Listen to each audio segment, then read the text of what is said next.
반갑습니다. 네. 제가 이제 부탁받은 게요, 올 봄에 김대건 신부님의 유년 시절, 그리고 김대건 신부님의 청년 시절, 실은 원래 이제 청년 소품 받은 걸 다 해달라고 그랬는데, 다음 주가 사제송화의 날이잖아요.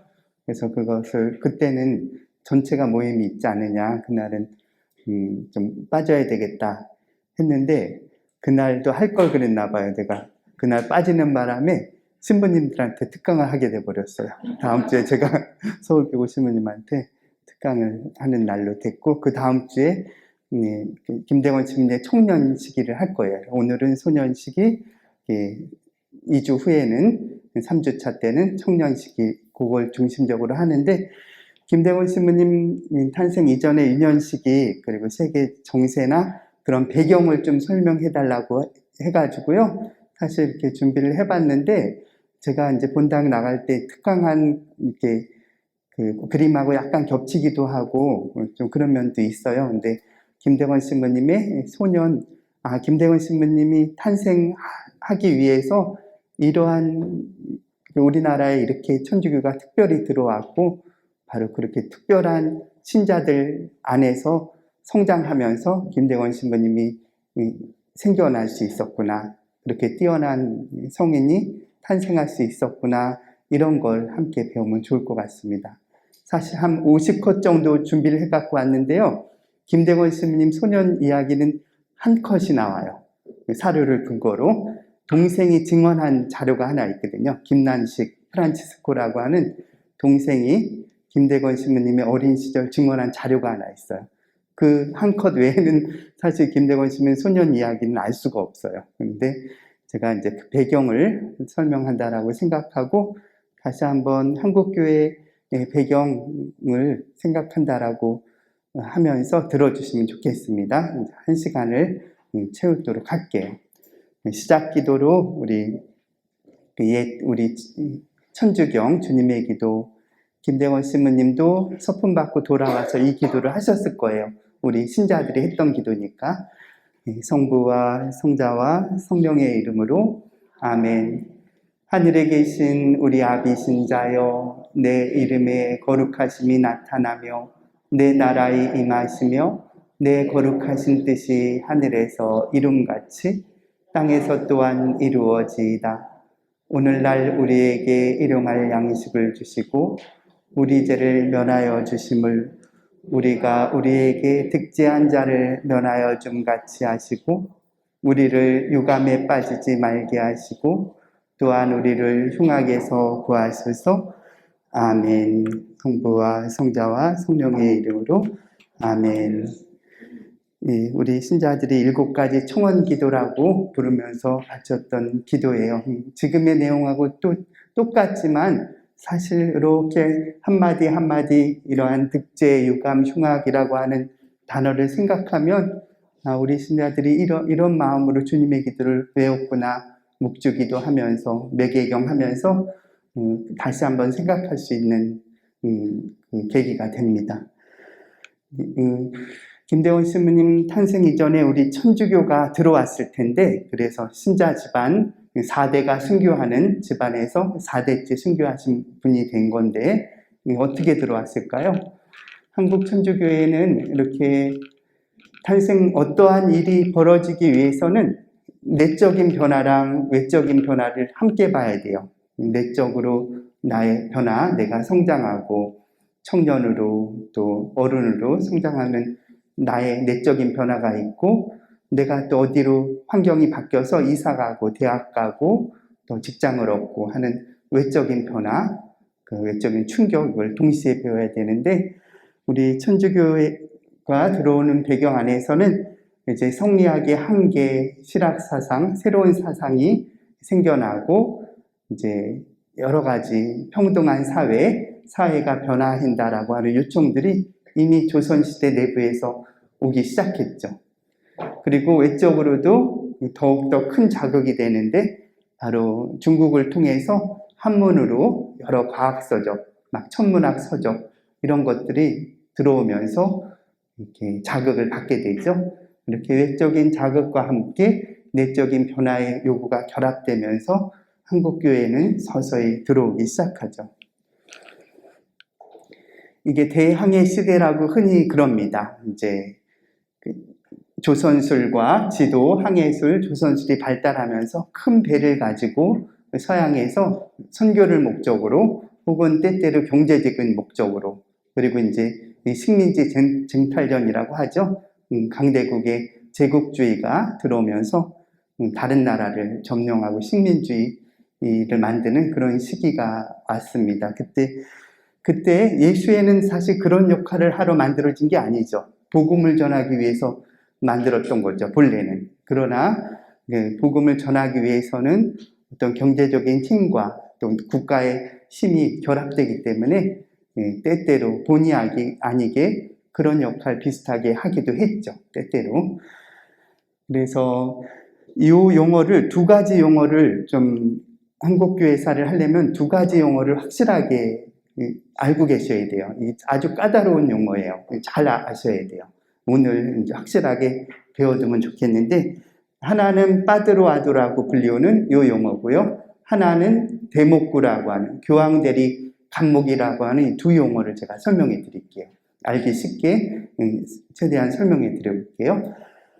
빠드로아도는 흔히 선교 보호권이라고 번역되는데, 보호권에 좀 문제가 많아요, 이 번역에. 그래서 예수회 현재 예수회, 한국의 서강대를 운영하는 한국 예수회 문의해 봤는데, 선교 관할권이 좋다, 이걸 번역하자면, 원래 빠드로아도는 포르투갈어로 후원, 지원 이런 뜻을 갖고 있대요.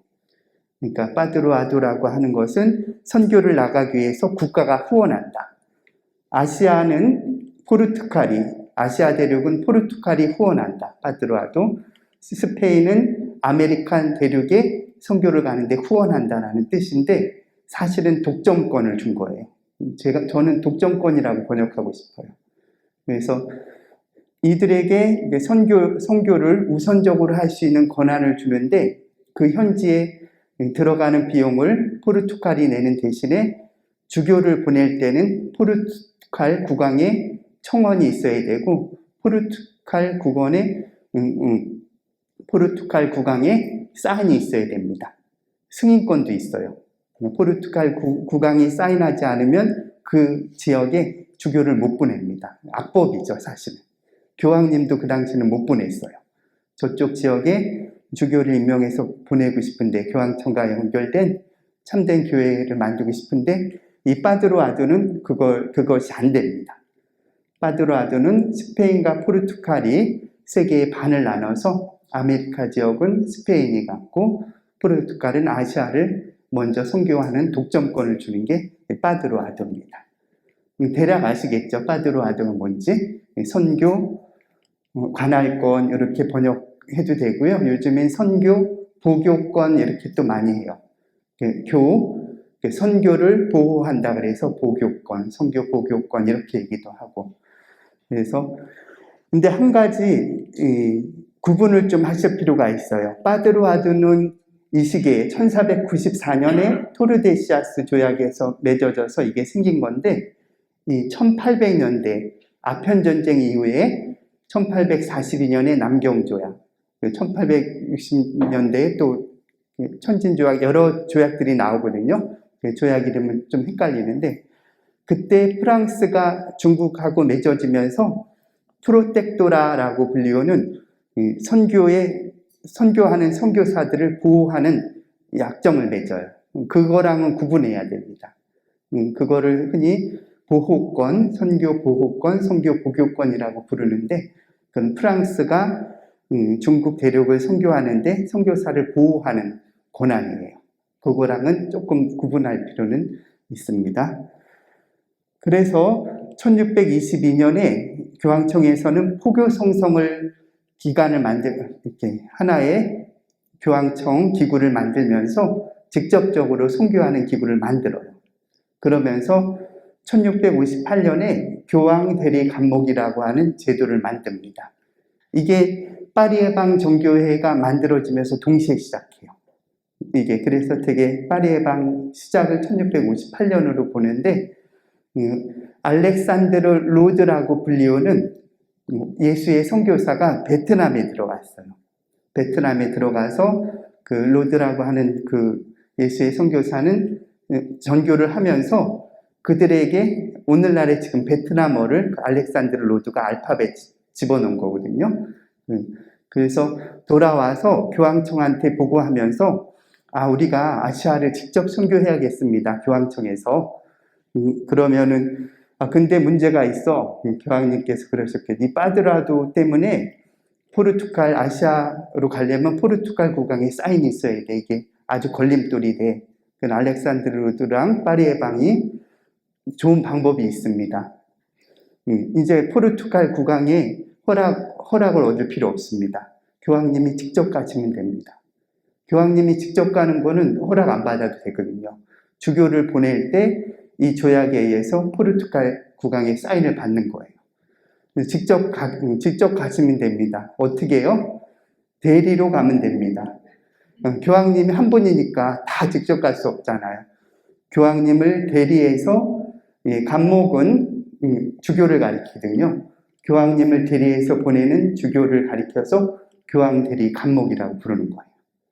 이거를 약칭하면은 대목구가 됩니다. 우리 조선 대목구 많이 들어보셨죠? 그러니까 대신 교황님을 대신해서 보내는 간목, 주교. 그게 바로 조선 대목구예요. 그래서 한국교회는 1831년에 파리에방 정교회가 교황님의 대리로 와가지고 주교님을 파견해서, 선교사를 파견해서 시작된 대목구인 거죠.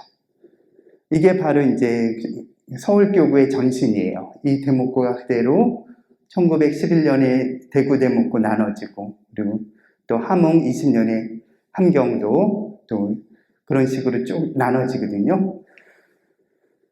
그래서 이제 앞으로 10년 후면은 2031년이 되면 조선 대목구 설정 200주년, 서울교구 200주년이 되는 겁니다. 그래서 두 가지 개념, 파드로아도랑 교황 대리 간목 제도 두 가지 우리가 개념을 잡았으면 좋겠습니다. 그래서 한국교회 이제 시작 배경을 지금 얘기하려는데, 한국교회의 기원은 여러 가지 얘기가 있어요. 그러나 무엇보다 한국교회의 이 조선 한반도 이 땅에서 바로 기도하는 공동체, 세례 공동체, 그런 공동체가 있어야 그걸 교회라고 할 수 있잖아요. 그렇죠? 그래서 이수문의 세례가 기점이 되는데, 이것을 분명히 구분했으면 좋겠어요. 이수문이 돌아와서 세례받았다고 한국교회가 시작된 게 아니에요. 혼자 세례받았다고 그것이 교회가 아니라, 돌아와서 아무것도 안 하고 나 혼자 그냥 잘 먹고 잘 살았으면, 그랬으면은 한국교회는 시작 안 됐을 거예요. 돌아와서 세례를 주고 공동체를 이루고 복음을 읽고 하니까 교회가 시작된 거예요. 그 구분을 하셔야 돼요. 그래서 이것이 1784년 2월경 혹은 1월경에 있었던 세례식인데, 이는 예수의 선교사, 프랑스 출신의 그라몽 신부님이에요. 그라몽 신부님이고, 아마 라자리스트의 수사님이 대부를 쓴 것 같아요. 대부님의 이름은 아직 나오지 않습니다. 이승은 뭘까요? 백다룩이죠? 베드로라고 하는 중국어 발음으로 보도루라고 불리우는, 그건 베드로라고 하는. 근데 재밌어요. 이승훈이 어디서 태어났냐면은 이 약현 지역의 반석방이라고 하는 지역에 태어났어요. 약현의 이제 반석, 돌반석자 그 반석이에요. 반석방에서 태어난 이승훈이 반석이라고 하는 베드로라고는 세례명으로 세례를 받고 조선교회의 베드로가 되는 거죠. 그래서 자세한 얘기는 조금 넘어갈게요. 김대건 신부님 초점이니까. 북당입니다. 지금 베이징 교구의 주교자 성당. 주교자 성당은 그 교구에 하나만 있는 거 아시죠? 그 교구에 주교님의 자리가 있는 성당을 주교자 성당이라고 그러는데, 베이징 교구의 주교자는 계속해서 최근까지 남당이었다가 북당으로 변한 지 한 2, 3년 돼요. 지금 현재 이 북당이고, 옛날 모습은 아니죠. 이승훈이 세례받은 건 1784년이고, 이게 1880년대에 이사 가면서, 외곽으로 이사 가면서 가장 옛날 모습을 가진 북당입니다. 북당에 가면은 저 이 그림을 꼭 보여드리는데, 북당 안에 앞에 양쪽에 채플이라 그래요. 옛날 제대. 혼자 신부님들이 미사하기 위해서 조그만한 제대가 만들어져 있는데, 거기에 명나라 성모님, 청나라 성모님이 그림이 그려져 있어요. 예수의 선교사들이 명나라 말, 청나라 초에 활동하면서 중국교회가 새롭게 부활했다는 의미에서 예쁜 성모님 성모자상 그림이 그려져 있습니다. 그래서 동방의 복음 전교, 그 당시에 전 세계적으로 복음이 어떻게 전해졌을까 이렇게 한번 따져보면, 사실 일본은 긴 박해 때문에 흔히 가쿠레 키리스탄이라고 부르면서 숨은 신자들이 조금 있고 나머지는 신앙을 가질 수가 없어요. 해마다 불교 신자라고 등록을 받아야 되고, 이제 성모님이나 십자가상을 밟고 지나가고 배교하도록 강요하면서 거의 전멸이 돼요. 하지만 사실은 일본이 동방에서 가장 빨리 들어간 나라 중에 하나예요. 물론 인도도 있고, 지금 흔히 말하는 동남아시아 쪽에 필리핀도 그렇고 아주 일찍 들어가지만, 거의 그 수준으로 일찍 들어간 나라가 일본이죠. 1549년에 8월 15일에 프란치스코 하비에르가 배를 타고 들어가죠. 그 안지로라고 불리우는 일본 사람이 세례받고 들어가서 함께 일본으로 가죠.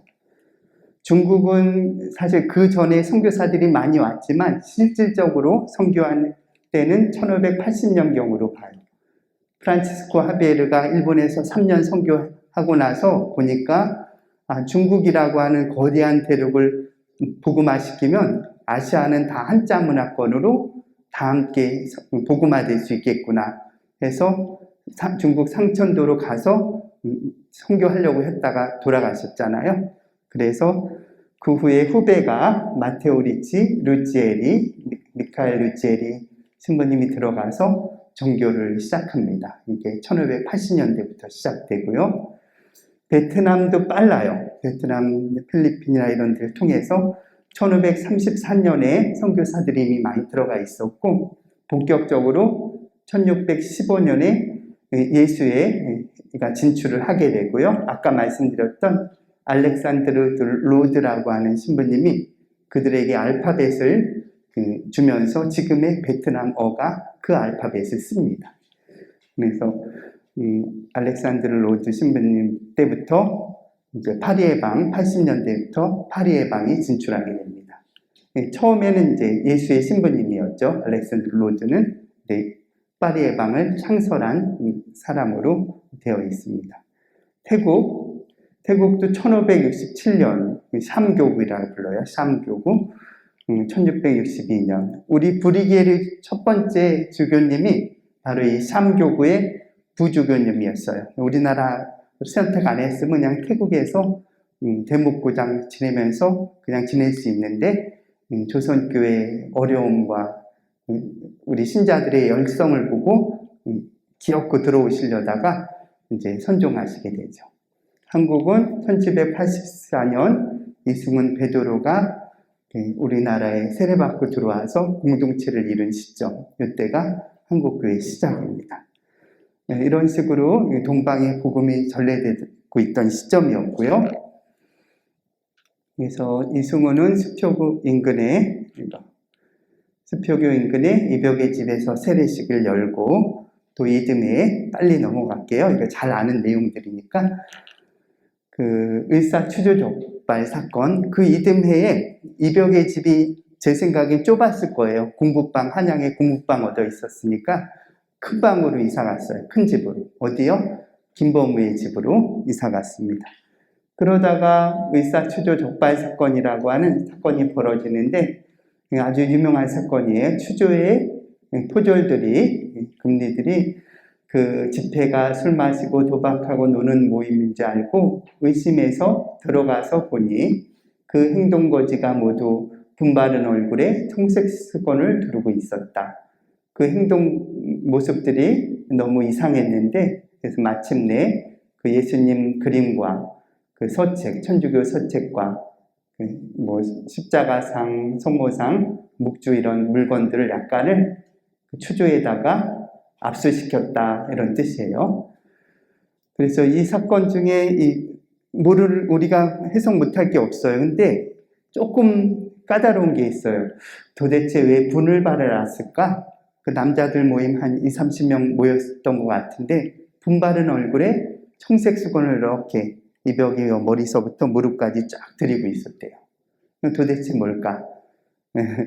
그래서 이제 뭐 여러 설명이 있는데 최근에 한 10몇 년 전에 제가 이것은 아마 그 봄철에 제2수일 예식하는 거 아니냐 제가 한번 제기를 했었어요. 그래서 이제 근거 이시해야 되죠. 그냥 막 던지면 안 되잖아요. 청색 수건, 옛날 예식서에 보니까 청색 용대가 있어요. 보라색 말고요. 보라색 말고 별도의 청색 용대가 따로 있었는데 지금은 없습니다. 사라졌는데 단식하는 날에 해요. 제2수요일, 성금요일, 사순수기 금요일마다 청색 용대를 합니다. 그럼 어쩌면 이거 제2수요일 예식하면서 하다가 적발된 거 아니냐 하니까 그럴듯하다고 그 당시 학자분들이 그럴듯하다고 그러는데 결정적인 이 이론의 약점은 날짜가 딱 안 맞아요. 제2수요일하고 한 2달 차이가 나가지고 그래서 여하튼 그들한테 전례력이 확실하게 만들고 있는 중이었으니까 여하튼 봄철에 제2수요일 비슷한 예식 같은 것을 재를 뿌리면서 이렇게 한 것이 아닌가라고 추정을 합니다. 그 이후에 또다시 1년 후에 가성직제도 잘 아시죠? 우리 다시 기도 모임을 하자. 기양하는 거 우리 고해 성사도 좀 하고 견진도 주지 하면서 이승훈이 견진을 주기 시작했어요.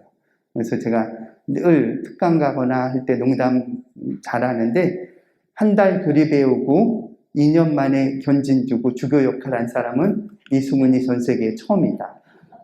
교리 한 달도 못 배웠을 거예요. 북당에서 그 사신의 서장간의 자제 공간 그 비서 역할을 하면서 머물 수 있는 기간이 최대 한 40일인데 한 달도 교리 받는 둥 마는 둥 했는데 2년 후에 견진까지 줬어요. 이 시기가 좋았는데 이승훈도 근데 이제 그 이후로 또 많은 고난을 겪게 됐죠. 그러다가 이 가성직 제도를 하다가 유한검으로 추적되는데 현천이라고 불리는 어떤 이가 그 미사를 열심히 드리려고 중국 책을 다 뒤지다 보니 이게 우리가 너무나 잘못하고 있다. 사제도 아닌데 송사도 주고 그래서 이것은 독성죄에 해당하니 일단 북경이 알아보는 것이 좋겠다 하니까 이승훈이 윤유일, 바오루를 파견합니다. 밀사로 보내요. 그래서 이때부터 사용되는 게 백서 방식이에요. 비단에다가 작은 글씨로 편지를 써서 우리 명주 옷을 입었잖아요. 그 안에 안감으로 꼬매버려서 이제 걸린다 하더라도 이건 옷감이라 치고 안 걸리도록 비밀리에 보내는 거죠. 그러다가 이제 구배어 주교님은 처음에 얼마나 황당했겠어요, 그렇죠? 이제 조선 사람이 한 달 교류받고 들어갔다는데 어떻게 됐나 궁금했더니 왔더니 견진 주고 있다고. 나랑 동급이 됐네. 그러셨겠죠. 그러다 즉시 구배아 주교님께서는 첫 번째 그 교서에서 한 8천자를 쓰셨대요. 8천자 글자로 한문으로 써서 보냈대는데 이제 원본은 남아있지 않습니다. 너희는 지금 즉시 성사를 중지시켜라. 대신에 내가 일러주는 기도를 일주일에 한 번씩 모여 바쳐라. 그게 이제 첨례경, 나중에 공소예절로 발전하는 옛 신자들이 미사 없을 때 외우는 기도문이죠. 그래서 이따 기도문 어떤 방식인지 간략하게 소개할 건데, 하지만 걱정하지 마라. 교회에는 아주 뛰어난 상등통이라고 하는 제도가 있는데 진심으로 뉘우친다고 한다면 고해성사랑 똑같은 효과를 준다. 너희는 상등통에 의지하면서 송직자가 오기를 좀만 기다려다오 하고 교서를 보내요. 그리고 이제 6개월 후에 윤율이 또 왔어요. 못 기다리겠어. 빨리 좀 오십시오. 우리 성사도 받아야겠고 미사도 하고 싶고 했더니 조금만 더 기다려라. 이제부터 대신 천주교 신자는 위패 모시면 안 되고 제사 지내지 마라. 윤율이 그렇게 금지하시면 조선교회는 너무 어려움이 많을 겁니다. 면제해 주시면 좋겠습니다. 아니다. 너네 반드시 너네 신앙을 가지려면 지켜라 해가지고 이 사건이 벌어진 거예요. 윤지충, 권상영 이 두 분은 바로 어머님이 돌아가셨는데 이제 위패를 일단 모셨다가 그려놨는데 금지시키니까 땅에 파묻어 버려요. 그래서 한 분은 땅에 또 태워서 파묻고 그래서 사형을 받게 되죠. 저는 이제 이 사건을 돌이켜서 다시 이렇게 생각해 보면 아니 우리 신자들은 왜 이렇게 열심히 또 지켰지? 그냥 중국에서 뭐 감시하러 올 것도 아니잖아요. 잘 지키고 있습니다. 거짓말하고 그냥 이렇게 몰래 제사 지내고 하면 되잖아요. 근데 천주교 법이니까 나는 지키겠노라고 하고 이렇게 사형을 받게 됩니다. 이 두 분은 최초의 순교자고 현재로서는 최초의 순교자고 순교복자가 되셨죠. 근데 이 사건을 주목하세요. 다른 강의 때는 이 얘기를 안 하는데 김대건의 증조부인 증조할아버지가 김진우 비후가 이때 체포돼요. 1791년경에 체포된 기록이 나타나요. 그러니까 이때 이미 세례를 받고 있었다는 거죠. 이때 체포해서 풀려났고 이때만 해도 아주 정조가 살아있을 때니까 천주교 믿는다고 막 사형시키고 그러지 않았어요. 최대한 배교시키고 해서 이렇게 막 사용하던 시기 아니라 풀려납니다. 그러다가 1805년에 해미로 압송돼서 무려 9년간 옥살이 하다가 옥에서 돌아가세요. 그래서 최초의 증조 할아버지 때 첫 번째 순교자가 나오죠. 그 후손이 김대원입니다. 주무모 신부님이 드디어 오셨어요. 4,000명이던 신자가 10,000명이 됐다면 6년 동안 6,000명이 늘었어요. 1년에 평균 1,000명씩. 적은 숫자 아니에요. 나름대로 한양과 내포 일대, 전라도 일부 지역만 신자가 있었는데 그래도 1,000명씩 세례를 준 거죠. 직접 줬느냐? 아니에요.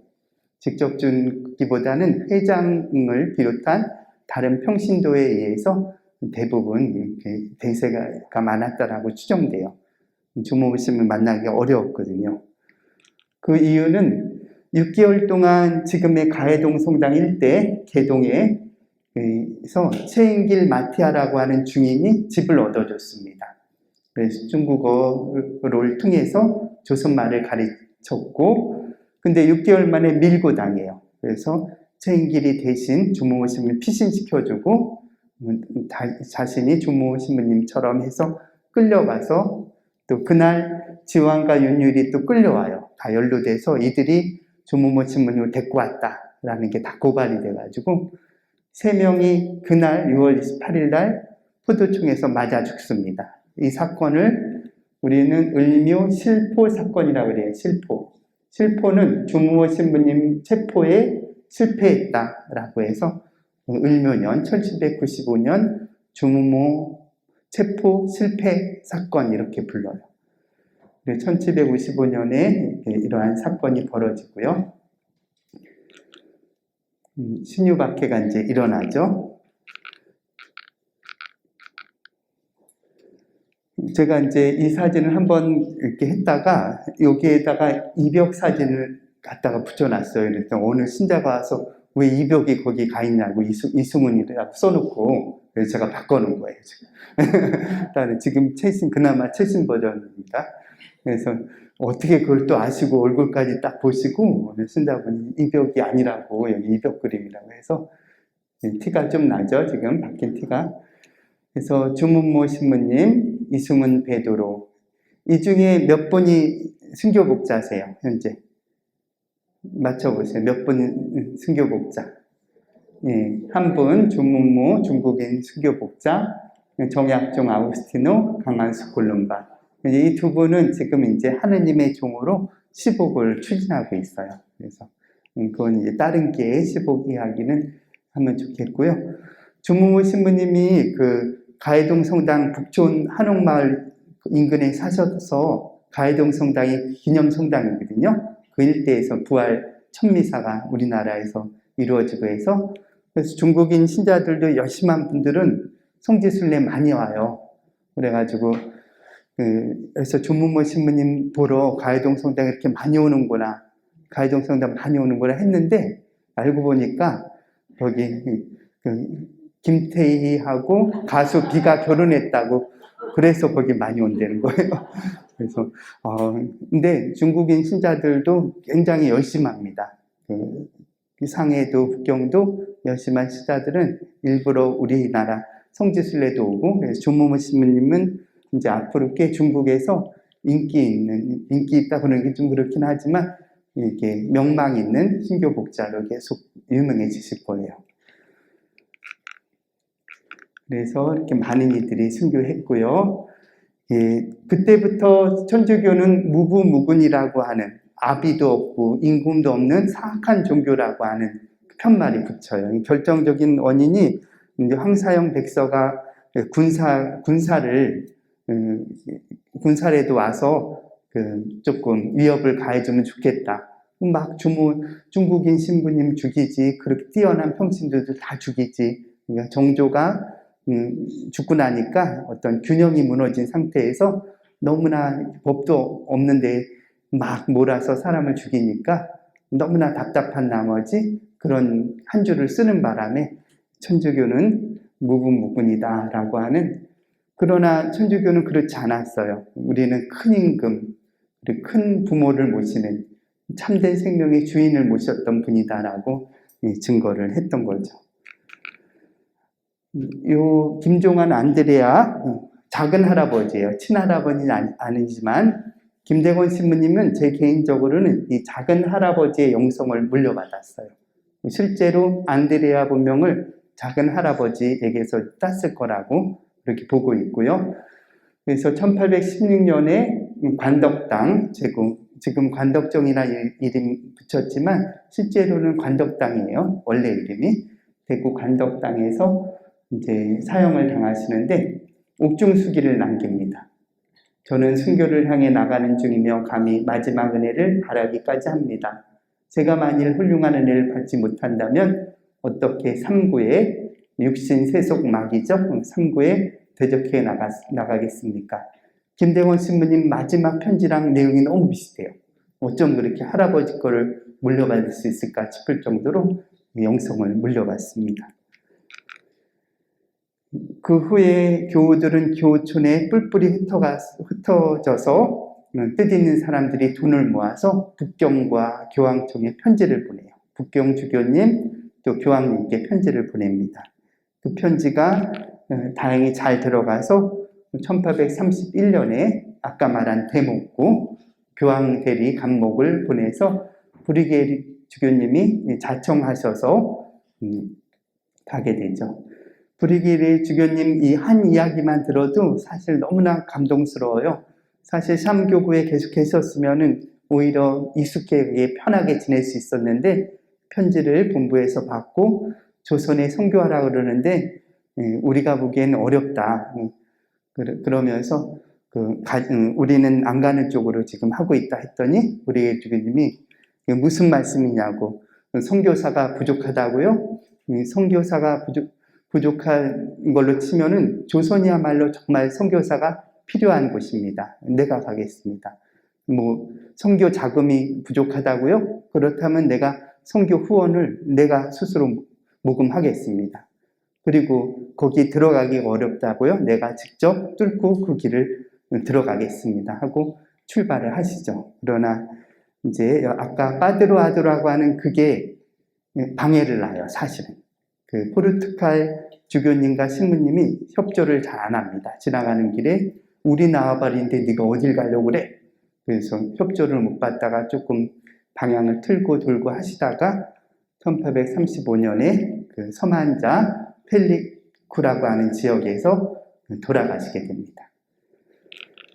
하지만 다행히 모방 신부님, 사스탕스님, 엠브레 죽음 차례로 오는데 바로 이 모방 신부님이 김대건 소년을 뽑아서 보낸 분이세요. 모방 신부님.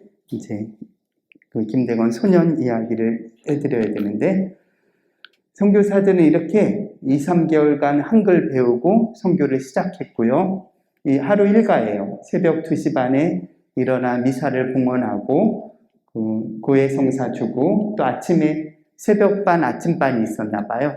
새벽에 온 20, 30명하고 미사와 고해성사 끝나면 아침반 와서 또 한 15명, 20명 교리 가르치고 필요하면 견진도 주고, 그러고 11시쯤 식사를 한대요. 그 대목이 재밌어요. 팔각 식탁인가요? 이렇게 조그만한 식탁이 하나 있는데, 이 식탁 하나가 공부 책상도 되고, 식탁도 되고, 제대도 된다고. 제대도 그걸로 했다고. 그러면서, 한국 사람들은 놀랍게도 조선 사람들은 매 끼니마다 쌀을 먹습니다. 소금에 절인 야채도 먹습니다. 라고 하면서 아주 큰 대축일에 썩은 생선 한 마리 올라옵니다. 고등어 자반도 사실 대단했을 거고, 진짜 말 그대로 썩은 생선 올라갔을지도 몰라요. 그렇게 이제 교구촌에서 회장을 임명하면서 이렇게 선교를 하셨고요. 이 부분이에요. 이게 한 커트 있다고 제가 들었잖아요. 소년 시절 이야기 한 커트 있다는 게 이겁니다. 한번 들어보세요. 이게 제가 꾸민 말은 아니니까 전해지는 그 문서니까요. 이 내용은 기해병호밖에 16기 목격 증언록, 제가 붙인 이름인데, 그 절두산 순교성지의 자료 안에 보면은요, 아주 긴 두루마리로 16명에 대한 그 순교자에 대한 증언록이 좀 있어요. 그 전시가 바티칸 전시회 때 한번 정식으로 전시된 바가 있는데, 이런 증언이 있습니다.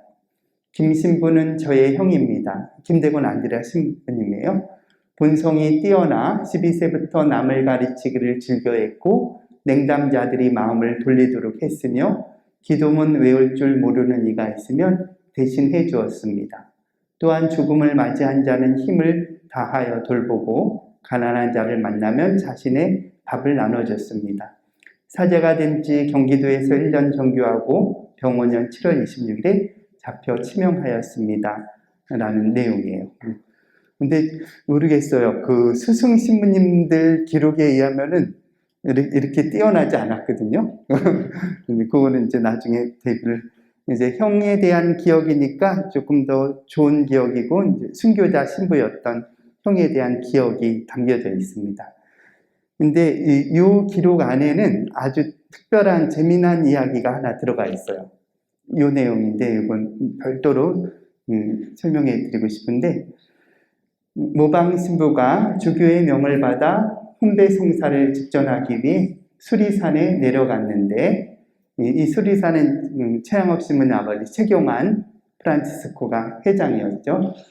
신부가 곧 훈배를 한 여인이 그 방에 들어가니 어떤 사람이 스스로 자신을 신부다라고 하였습니다.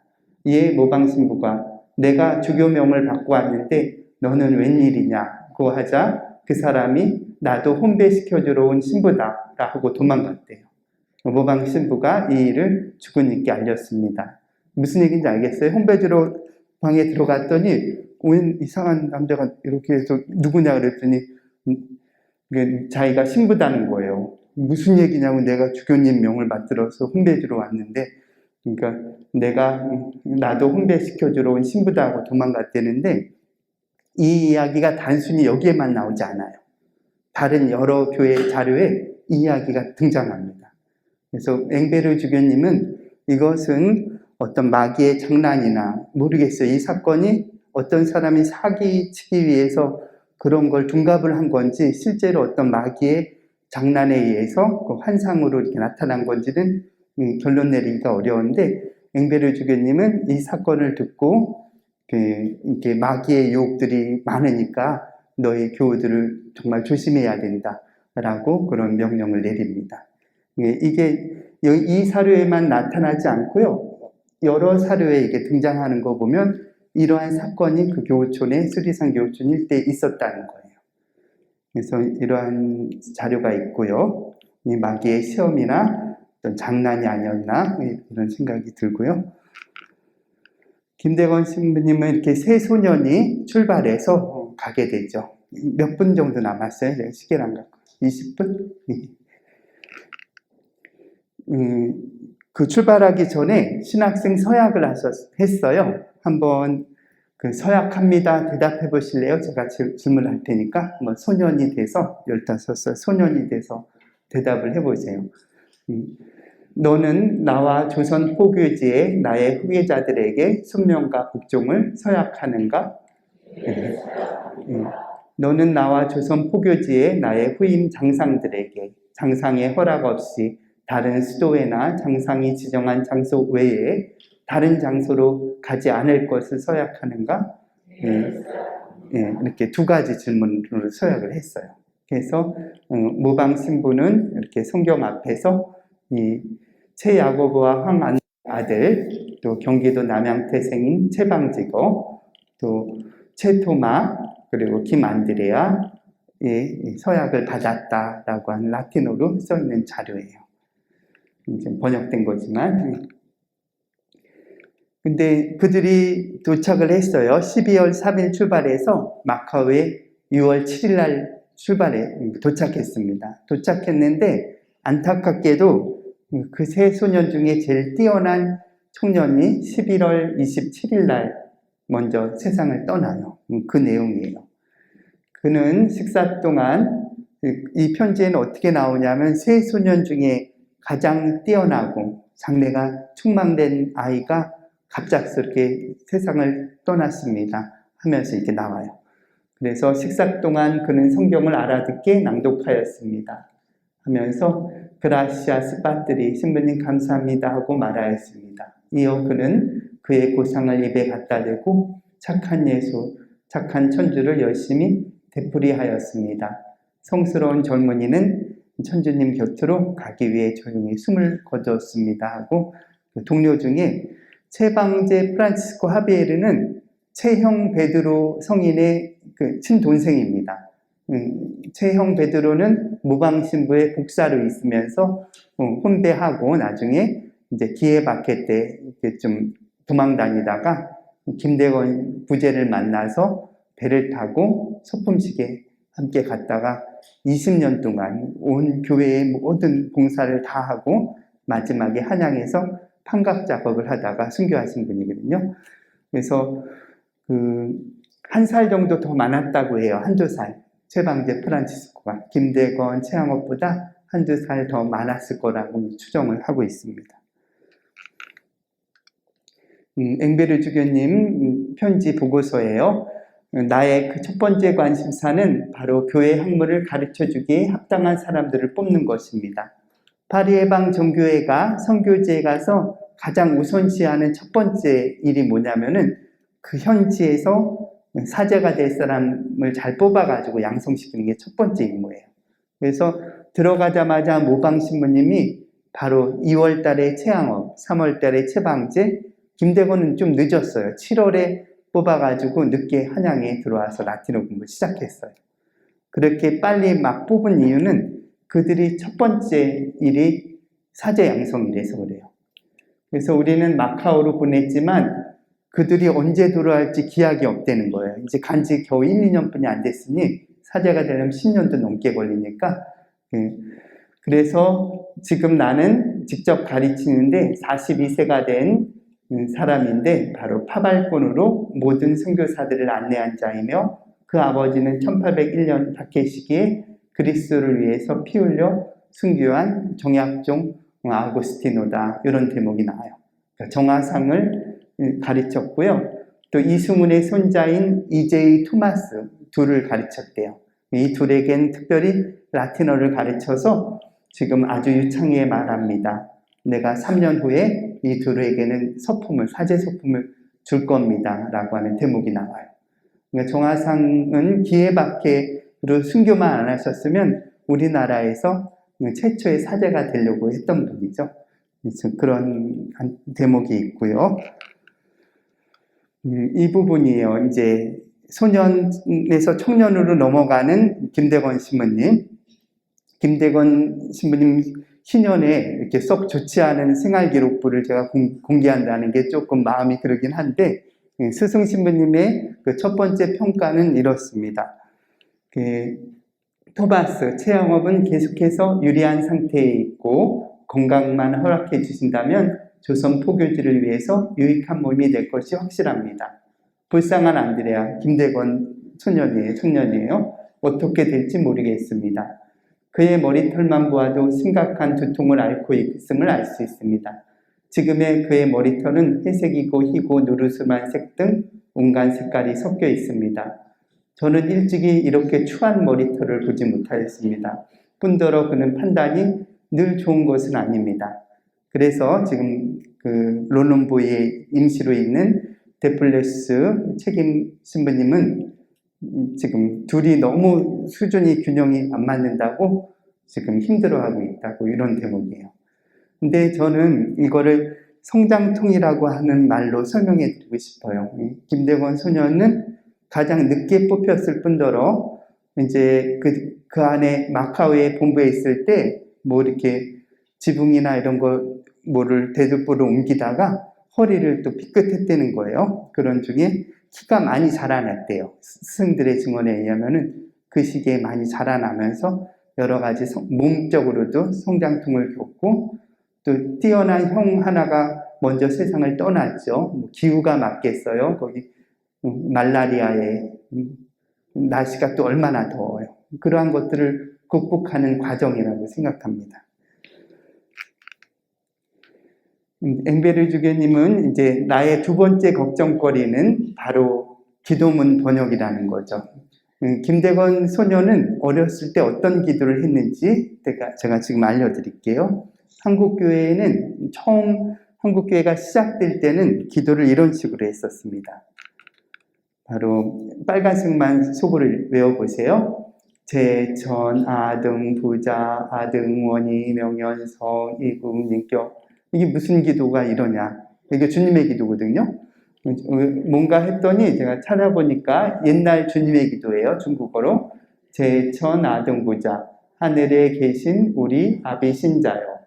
뭐 이렇게 하는데 왜 이렇게 외웠냐면요. 앵베르 주교님이 보니까 그들은 조선말을 경시해가지고 자신들의 실력, 한문을 잘하는 그 실력에 의지해가지고 한문은 뜻도 모르는 채, 뜻을 전혀 모르는 채 발음만 조선식으로 해서 바쳤다는 거예요. 왜요? 하느님께 바치는 기도는 한문으로 더 귀한 언어로 해야지 업무는 천시해가지고 안 된다라고 생각했다는 거예요. 그러나 앵베르 주교님은 아니다. 많은 이들이 알아들은 일반 서민의 말로 해야 되니까 4명의 통역을 데리고, 자신이 조선어가 부족하니까 한문과 한국어를 잘하는 4명의 학자를 데리고 공동 기도문들을 바치도록 한 거죠.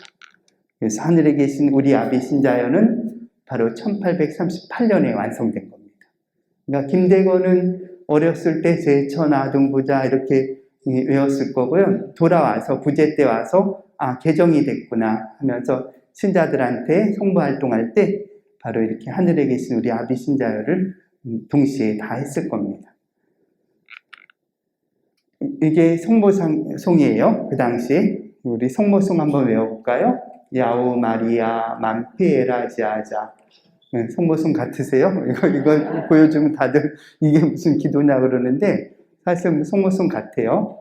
만피, 가득하다, 가득할 말, 입을 피, 가득히 입으신 자요. 어라지아는 아마 그라시아, 그라시아, 은총을 가득히 입으신 자요. 이렇게 외웠던 것 같아요, 당시에. 이렇게 조선대목고 곧 그 세 분의 선교사 시기에 세 소년이 출발했다는 거, 그리고 여러 기도서들이 갖추어지면서 기도문이 개정됐다는 건 우리가 알 수 있겠고요. 이게 이제 모방신부님이 오시자마자 교우촌에서 활동했던 보고서 중에 하나예요. 보세요. 그 주일날 가가지고 교우촌에 가서 미사도 하고 성사도 주는데 모든 주일과 주요 축일마다 그들은 어떤 책을 함께 읽는데 특별히 교리서 혹은 매 주일과 축일에 따른 각각의 복음과 그 해설을 그렇게 하는데 보통은 두 가지 모두 다 합니다. 남녀노소를 불문하고 아무도 빠지지 않습니다. 어른들은 그렇게 하는 것을 스스로 명예로 여기고 아이들도 그것을 동경합니다. 모방 신부님이 온 지 한 6개월도 안 되는데 교우촌에 갔더니 한글로 복음이 번역되어 있고요. 주교유지 같은 한글 교리서가 다 유통되어 있는 거예요. 깜짝 놀라서 내용을 봤더니 그 복음을 번역하고 해설해 놓고 하는 성경지키라고 하는 책인 거죠. 그래서 그들은 이렇게 아이들도 나도 커서 어른이 되면 그걸 다 읽고 외워야지 하고 하는 모습을 보여주고 있어요.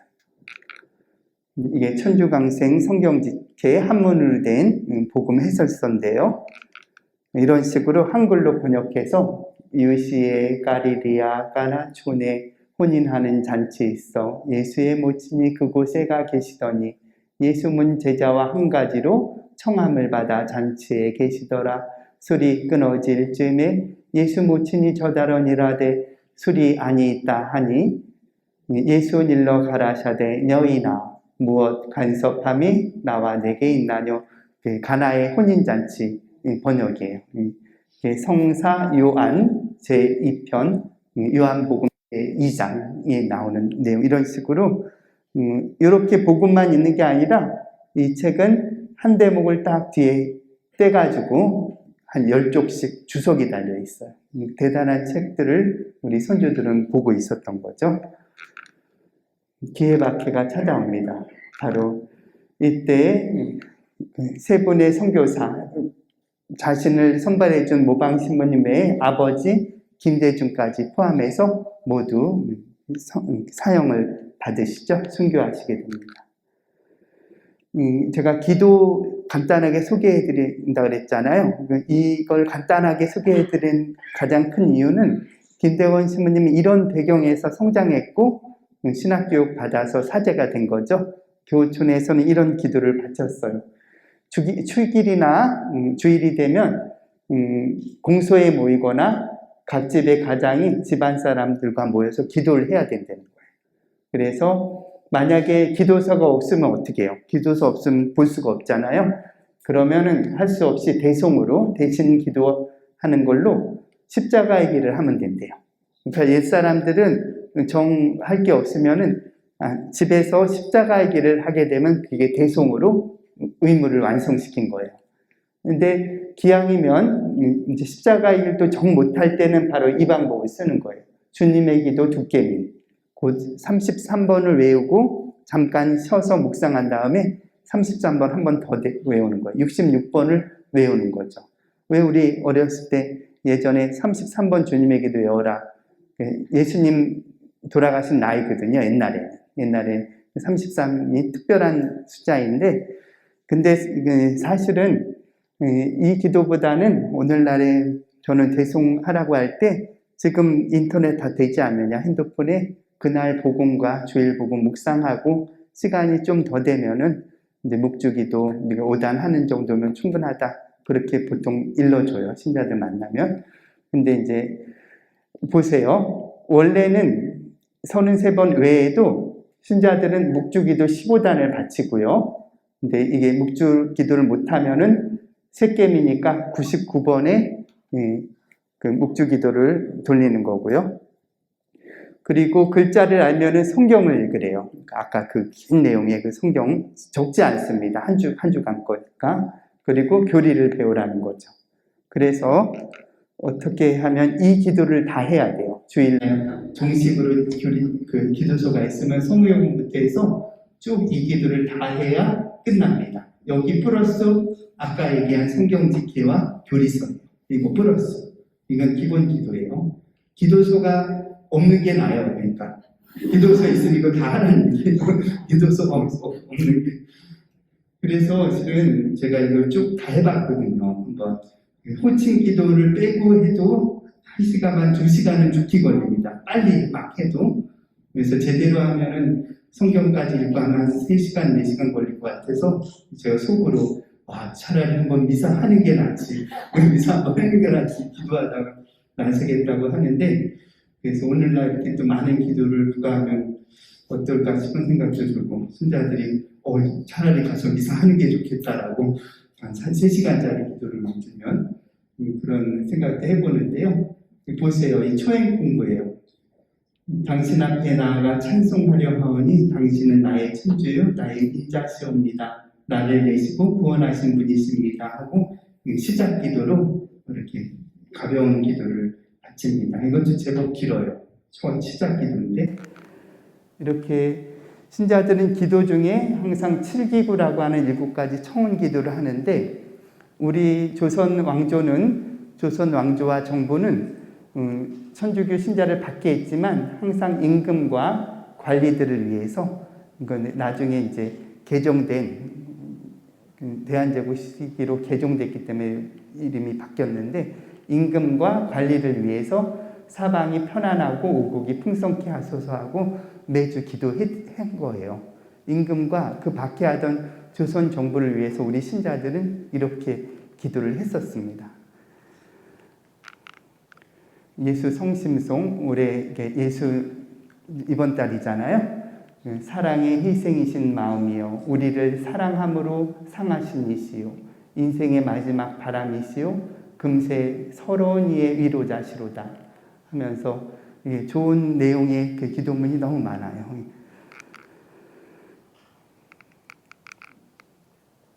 마지막 이완 공부는 이미 완성된 공부다 해서 모든 기도를 이제 정리하는 기도로 끝마치는데, 우리 한바에 혹 가해치할 것이 있거든 어여삐 보시고 부족한 곳이 있거든 너그러이 용서하소서 하면서 기도를 끝마치게 됩니다. 마침 기도예요. 이제 끝으로 순교자들의 어떤 증언을 통해서 김대건 소녀는 바로 이런 선조들의 배경을 타고 성장했구나라는 걸로 마무리 짓도록 하겠습니다. 순교복자 정약종 이야기예요. 삼형제가 끌려왔을 때 형이었던 정약종은 배교하고 저 흑산도로, 자산도로 유배가고, 그 다음에 다산 정약용은 또 이제 배교해서 유배가면서 자기 혼자 사형을 당하는데, 너희는 죽음도 두려워하지 않는데 왜 남들을 고발하지 못하느냐라고 했을 때, 정약종은 삶을 좋아하고 죽음을 싫어하는 것이 인지상정인데 어찌 죽음을 두려워하지 않겠습니까? 하지만 내가 의로움을 배반하고서 살고자 하는 것이니 그래서 하지 않습니다. 내가 믿는 이 천주는 바로 하늘 땅 천지의 큰 임금이요 큰아버지니, 천주의 도리를 섬기는 것을 알지 못한다면 이것은 천지의 죄인으로서 살아도 산 것이 아닙니다 라고 증언을 합니다. 그러면서 바로 이곳 서수문 성지에 왔을 때 나는 하늘을 보면서 사형을 받겠다라고 하면서 이제 마지막 이렇게 칼을 받고 나서 이렇게 큰 고통 중에 다시 성호를 마지막으로 긋고 이곳에서 사형을 받은 이가 정약종이고, 그 아들 역시 바로 이곳에 사형을 당할 때 우리 웃으면서 칼을 받는다 노래 성가에도 있잖아요. 바로 대표적인 그 인물이 정하상 바오로입니다. 그 아버지인 그 아들이죠. 이렇게 이순이 누갈다 편지에 보면 나는 끌려가는 그 길을 갈 때, 포졸과 함께 갈 때 마치 예수님이 갈바리아에 순환 갔던 그 길이 생각났다. 이런 대목들. 황사영 백서요. 13,000 여자를 조그만한 비단에 적어놓은 것. 그 샤스탕 신부님의 마지막 유언장이고, 우리 이제 선교사들이 이런 복장으로 지나갔다는 거죠.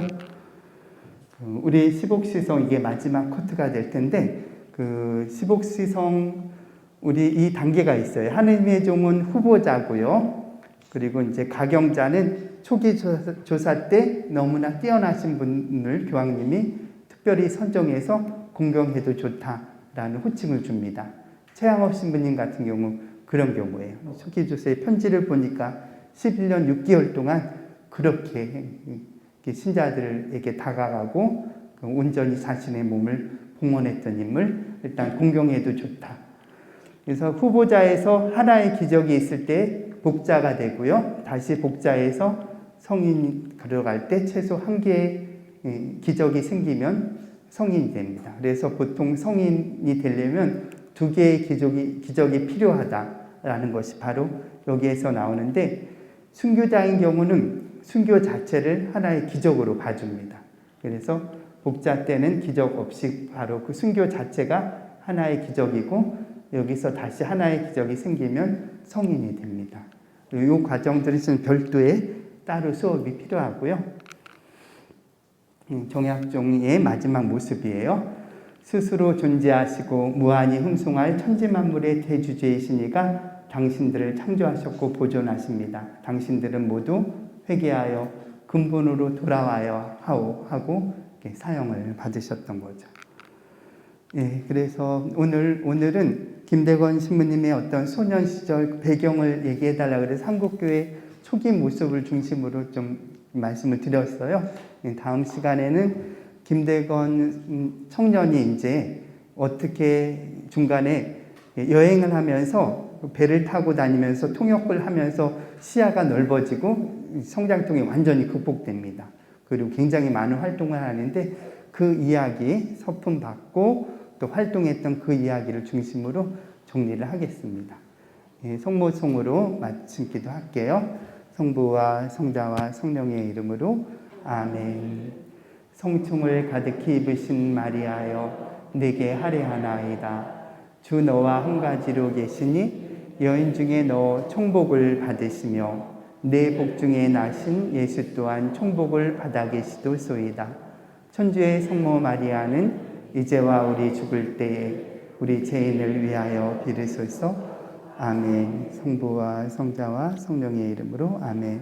수고 많으셨습니다.